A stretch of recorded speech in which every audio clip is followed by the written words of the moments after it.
آج کہاں سے شروع کرنا ہے؟ نشان لگا ہوا ہے آج 201 200 ختم نہیں ہوئی تھی وہ 199 فائزہ قضیتم مناسککم نشان لگایا ہوا ہے فیضا قضیتم مناسککم جی یہ ختم نہیں شروع ہوئی کی نا جی یہ شروع کی تھی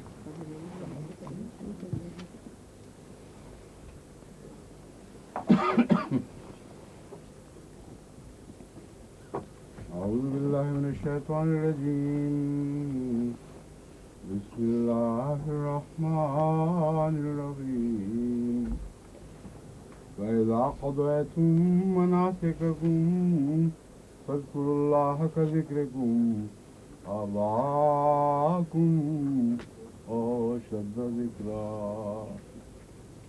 فمن الناس من يقول ربنا آتنا في الدنيا وما له في الآخرة من خلاق ومنهم من يقول ربنا آتنا في الدنيا حسنة وفي الآخرة حسنة وقنا عذاب النار. اور جب تم حج عبادت کے فرائض مقررہ طریق کے مطابق ادا کر لو. مناسک وہ طریق ہیں جو عبادت کے خدا تعالیٰ کی طرف سے دکھائے گئے. منسک کہتے ہیں طریق کو اور مناسک جمع ہے. فذکروا اللہ کا ذکرکم آباءکم تو اللہ کا ذکر کرو کا ذکرکم آباءکم اور شد ذکرہ جیسے تم اپنے آبا کا ذکر کرتے ہو اور شدہ ذکرہ یا اس سے بھی بڑھ کر ذکر. یہ میں نے بیان کیا تھا کہ اس میں ایک تو اس پر دھیان جاتا ہے جو عربوں میں رواج تھا. بڑے بڑے میلے جو لگتے تھے اس میں شعروں کے ذریعے بھی اور تقاریر کے ذریعے بھی اپنے آباء و اجداد کی بڑائی کی بڑے مارا کرتے تھے. اللہ کے ذکر کو اس سے تشبیہ دینا کچھ عجیب معلوم ہوتا ہے. اور پھر اس میں مبالغہ آمیزی بھی تھی, جھوٹ بھی تھا. لیکن اس آیت سے اس تصویر کی طرف دھیان ضرور چلا جاتا ہے اور یہ عربوں کے مزاج میں بات داخل تھی. مگر میرے نزدیک یہاں قوم سے مراد چونکہ مسلمان ہیں اور آبا سے مراد بزرگ آبا و اجداد, اس میں حضرت ابراہیم اور دوسرے انبیاء جنہوں نے اسی خانہ کعبہ کے گرد ذکر بلند کیا تھا, تو ان کے ذکر کی طرح جیسے تم ان کا ذکر کرتے ہو اور انہوں نے آگے ذکر بلند کیا, یہ دونوں مضمون ایک دوسرے کے ساتھ زنجیر کی طرح جڑے ہوئے لگتے ہیں. تم ذکر کرو اشد ذکر اور کوشش کرو زیادہ اشد ذکر کی. اور اشد ذکر میں حضرت صلی اللہ علیہ وسلم نے جو خانہ کعبہ کی روایات میں ذکر میں اضافے کر دیے ہیں اور جس آخری شان تک اسے پہنچا دیا ہے وہ مراد معلوم ہوتی ہے اشد ذکر میں. فمن الناس من یقول ربنا آتنا فی الدنیا, اور لوگ ایسے بھی ہیں, ان میں سے ایسے لوگ بھی ہیں جو کہتے ہیں کہ اے ہمارے رب ہمیں دنیا میں دے دے. یہاں آپ دیکھیں حسنہ کا لفظ استعمال نہیں ہوا, یہ نہیں فرمایا یہاں فمن الناس من یقول ربنا آتنا فی الدنیا حسنۃ. اور یہ اشارہ اس طرف ہے کہ لفظ حسنہ میں دنیا کی پاک اور اچھی چیزوں کی طلب کی تمنا پائی جاتی ہے جو مومن مانگتے ہیں. کہ جب وہ دنیا مانگتے ہیں تو دنیا طلب بھی پیش نظر نہیں ہوتی, بلکہ اس دنیا میں بھی نیکیوں کی توفیق, ایسا رزق جو آگے نیکیوں کے حصول کا ذریعہ بنے اور روحانی سعادتوں کا موجب بنے. تو حسنہ میں یہ مضمون داخل ہے. اور خالی دنیا طلبی میں محض دنیا ہے اور کوئی نیت نہیں, دنیا سے آگے ان کی نظر ہی نہیں پڑتی. اس لیے اللہ تعالیٰ نے یہاں فرمایا لوگوں میں سے ایسا بھی ہے جو کہتا ہے کہ ہمیں دنیا دے. وَمَا لَهُ فِي الْآخِرَةِ مِنْ خَلَاقٍ, اس کے لیے آخرت میں کوئی حصہ نہیں ہوگا. اگر حسنہ ہوتا تو شاید آخرت میں حصہ مل بھی جاتا، مگر جو نظری دنیا پہ ٹھہر گئی ہے تو آخرت میں حصے کا کوئی سوال ہی باقی نہیں رہتا. وَمِنْهُمْ مَنْ يَقُولُ رَبَّنَا آتِنَا فِي الدُّنْيَا حَسَنَةً. وَمِنْهُمْ، اور ان میں سے ایسا بھی ہے جو کہتا ہے ربنا آتنا فی الدنیا حسنۃ، اے ہمارے رب ہمیں عطا فرما دنیا میں حسنہ اچھی باتیں، وفی الآخرۃ حسنۃ، اور آخرت میں بھی اچھی باتیں، وقنا عذاب النار، اچھی باتیں اچھی چیزیں سب چیزیں حسنہ کے اندر داخل ہیں. وقنا عذاب النار، اور ہمیں آگ کے عذاب سے بچا. کے نام میں کتنے الفاظ ہیں؟ وقنا میں ایک لفظ ہے یا ایک سے زائد لفظ ہیں؟ دو بس؟ تین ہے. تین ہیں. تین ہے. ایک ہے واو جس کے معنی ہے اور، ایک ہے قے جس کا مطلب ہے بچا، اور ایک ہے نا جس کا مطلب ہے ہم. تو عام طور پر لوگ ترجمے میں اکٹھا ایک ہی لفظ سمجھ کے ترجمہ پڑھتے ہیں. نا تین ہیں یہ. عذاب النار، نار کے عذاب سے. عذاب النار کی یہ کیا ترکیب ہے؟ اس کو گرامر کی زبان میں کیا کہتے ہیں؟ ترجمہ کیا ہے اس کا عذاب النار کا؟ آگ کے عذاب سے. ہاں، لفظ کے داخل ہو گیا نا بیچ میں، تو جب کے داخل ہوتا ہے تو ایک کا تعلق دوسرے سے باندھتا ہے. اردو میں فلاں کا بیٹا، فلاں کی چیز، تو کا کے کی جو اردو میں معنی دیتے ہیں یہ مضاف مضاف الیہ کے معنی ہیں، ایک کی نسبت دوسرے سے ٹھہرتی ہے. تو عذاب کی نسبت نار سے ٹھہری یا نار کی نسبت عذاب سے ٹھہری. اس میں عذاب مضاف ہے اور نار مضاف ہے. عذاب النار مضاف مضاف، ہاں عذاب مضاف ہے اور نار مضاف الیہ ہے. یعنی عربی میں اس کو اس طرف سے نسبت چلا کے دوسری طرف ٹھہرایا جاتا ہے. جو پہلے لفظ آتا ہے وہ مضاف ہوتا ہے اور جس طرف اس کی نسبت چلتی ہے اسے مضاف الیہ کہتے ہیں. عذاب کئی قسم کے ہو سکتے ہیں. کون سا عذاب؟ آگ کا عذاب، ٹھیک ہے، عذاب النار.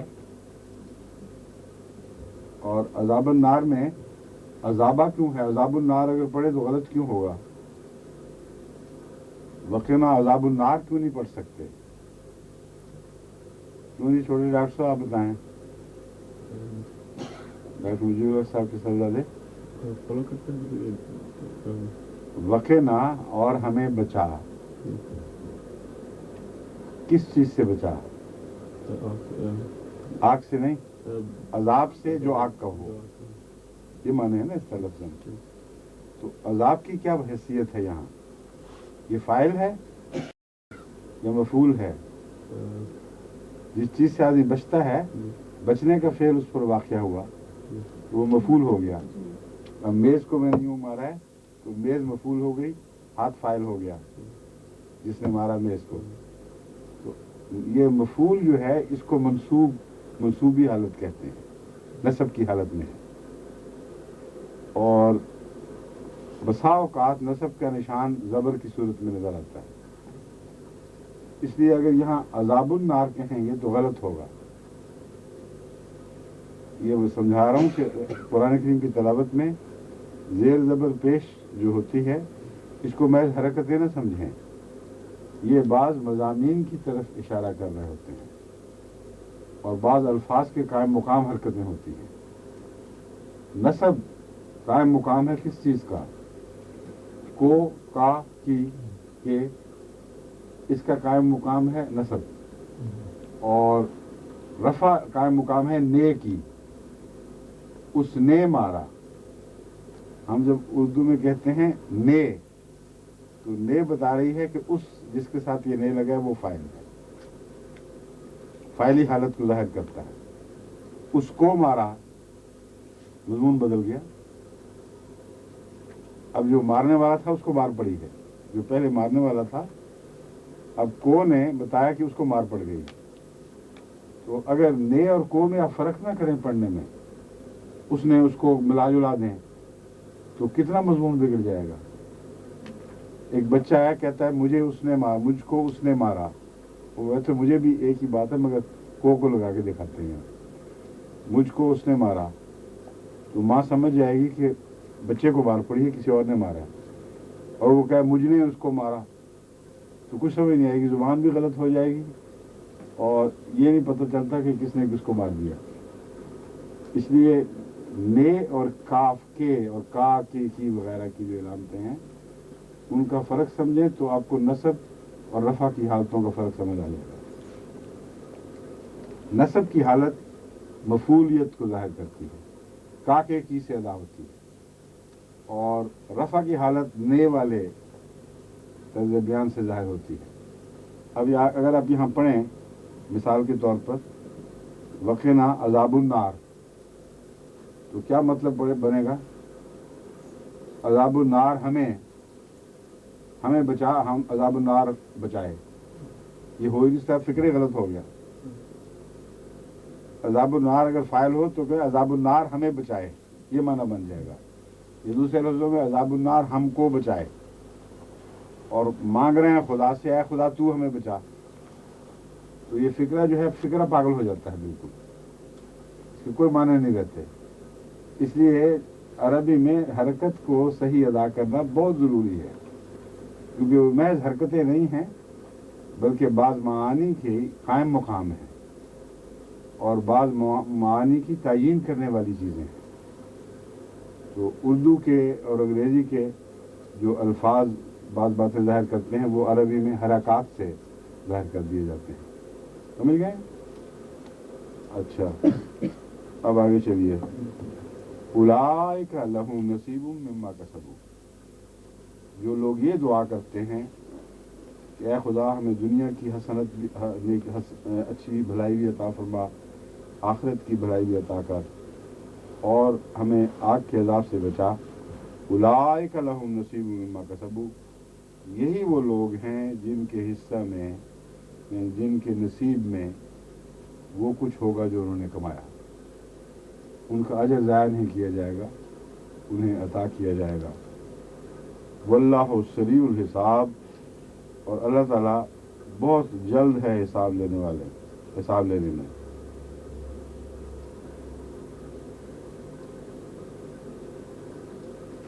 حساب دینے میں اور حساب لینے میں دونوں مضمون اردو میں ملتے ہیں. حساب میں سری ہے، اصل میں سری کا مطلب ہے تیز. صورت کے ساتھ ایک چیز واقع ہوتی ہے.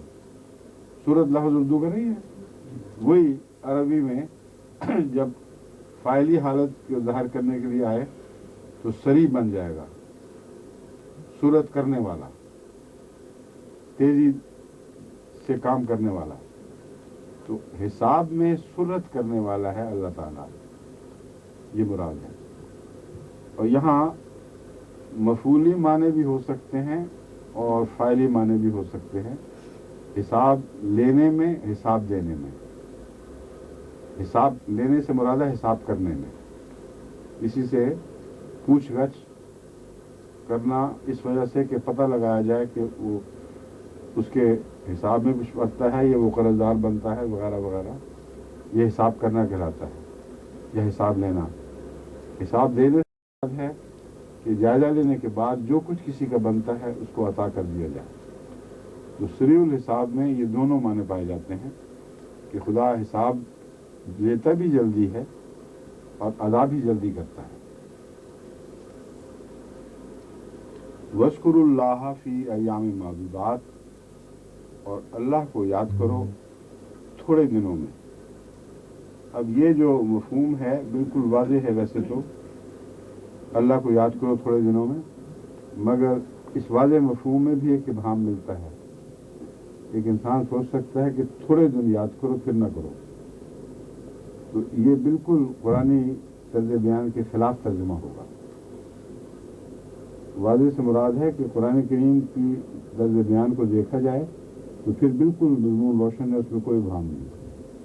اگر بغیر خیال کے آپ اس کا ترجمہ کریں کہ خدا فرما رہا ہے کہ تھوڑے دن یاد کرو, تو بالکل غلط مفہوم دماغ میں آ جائے گا. مراد یہ ہے کہ یہ تھوڑے دن جو حج کے ہیں, جس طرح ایام و معدودات, کچھ دن ہی تو ہیں, ان میں جتنا زور لگتا ہے لگا لو, پھر ہاتھ نہیں آئیں گے. یہ مضمون ہے کہ ان چند دنوں میں جو ذکر الہی ہو سکتا ہے وہ بعد میں نصیب نہیں ہوگا. اس لیے ان تھوڑے سے دنوں میں جتنا ذکر کر سکتے ہو کر لو, کیونکہ ذکر کا جو مقام اور مرتبہ ان ایام میں ہے وہ دوسرے ایام میں نصیب نہیں ہو سکتا. فمن تعجل فی یومین فلا اثم علیہ, بس جو بھی 2 دنوں میں جلدی کر لے اور ٹھہرے نہیں وہاں, اور تو اس کا گناہ کوئی نہیں, کوئی حرج نہیں. ومن تاخرہ, اور جو 2 دن کے بعد بھی ٹھہرا رہے, فلا اثم علیہ, تو اس پر بھی کوئی گناہ نہیں. لمن اتقی, مگر اس پر جو تقوی اختیار کرنے والا. ٹھہرنے والا کس نیت سے ٹھہر رہا ہے, یہ فیصلہ اس کی نیت کرے گی, اس کا تقوی کرے. اگر تقوی کی نیت ہے تو کوئی حرج نہیں, لیکن اگر اور کوئی نیتیں شامل ہو گئی ہیں تو اس کا ٹھہرنا پھر خدا کے لیے نہیں ہوگا. اور جلدی واپس لوٹنے والا بھی کیوں جلدی واپس لوٹ رہا ہے, اگر مجبوریاں ہیں اور دل چاہتا ہے ٹھہرنے کو, تو یہ تقوی کی علامت ہوگی. تو عام فتوے کا جہاں تک تعلق ہے کوئی حرج نہیں, یہ بھی جائز ہے وہ بھی جائز ہے, مگر فیصلہ تقوی سے ہوگا. لمن اتقی, جو تقوی کرتا ہے اس کے لیے جائز ہے دونوں باتیں. جو تقوی سے صحیح دامن ہے, جس کا ہاتھ خالی ہے, اس کے لیے نقصان کا بھی خطرہ ہے. واتقوا اللہ, اور اللہ کا تقوی اختیار کرو. اتقو کون سا صیغہ ہے؟ کیونکہ آپ نے بتایا تھا صیغہ اس دن, دوبارہ بتا دیں. اتقو کیا ہے؟ فعل ماضی ہے, مضارع ہے, یا کچھ اور ہے؟ ہیں؟ پھر وہی بات جو اس دن سمجھائی تھی آپ کو, پھر آپ نے وہی کی. آپ بتائیں. امر ہے, ہاں, فعل امر ہے. تقوی اختیار کرو, نہ اس میں ماضی پایا جاتا ہے نہ مستقبل پایا جاتا ہے.